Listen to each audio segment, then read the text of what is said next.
لا تنسوا الاشتراك في قناتكم أخبار الرياضة. قبل ما نبدأ، ما تنسوش دعمونا. برشلونة ضد أتلتيكو مدريد. ملخص أهداف ونتيجة مباراة برشلونة وأتلتيكو مدريد في نصف نهائي كأس ملك إسبانيا. حقق برشلونة فوزاً كبيراً على أتلتيكو مدريد ب3 أهداف دون مقابل في إياب نصف نهائي كأس ملك إسبانيا. إلا أن هذا الانتصار لم يكن كافياً لبلوغ المباراة النهائية، بعدما استفاد أتلتيكو من فوزه العريض في لقاء الذهاب برباعية نظيفة ليحسم بطاقة التأهل بمجموع المباراتين.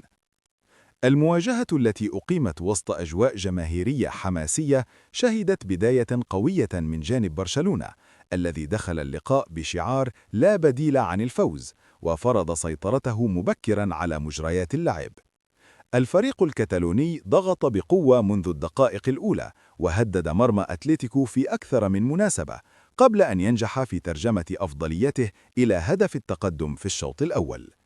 واستمر التفوق الكتالوني مع تنوع في الحلول الهجومية، ليضيف برشلونة الهدف الثاني قبل نهاية الشوط الأول، ما أشعل آمال جماهيره في إمكانية العودة وتقليص الفارق في مجموع اللقاءين.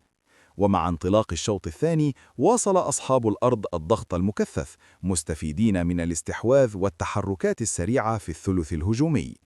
وجاء الهدف الثالث ليؤكد الإصرار الكبير من لاعبي برشلونة على القتال حتى اللحظة الأخيرة، لتصبح النتيجة 3-0 في لقاء الإياب. ومع ذلك ظل الفارق الإجمالي يصب في مصلحة أتلتيكو مدريد، الذي استفاد من نتيجة الذهاب الكبيرة وتعامل بذكاء مع مجريات مباراة العودة، معتمداً على التنظيم الدفاعي وامتصاص حماس أصحاب الأرض. برشلونة قدم واحدة من أفضل مبارياته هذا الموسم من حيث الروح القتالية والرغبة في العودة، إلا أن فارق الأهداف في لقاء الذهاب كان حاسماً في تحديد هوية المتأهل. الفريق الكتالوني خرج مرفوع الرأس من المباراة بعد أداء قوي وانتصار مستحق في الإياب، لكنه ودع البطولة رسمياً من الدور نصف النهائي. في المقابل، نجح أتلتيكو مدريد في بلوغ المباراة النهائية مستفيداً من تفوقه في مجموع المباراتين، ليؤكد قدرته على التعامل مع المواجهات الإقصائية الكبرى. الفريق أظهر شخصية قوية في لقاء الذهاب، ثم دافع عن تقدمه في الإياب رغم الخسارة.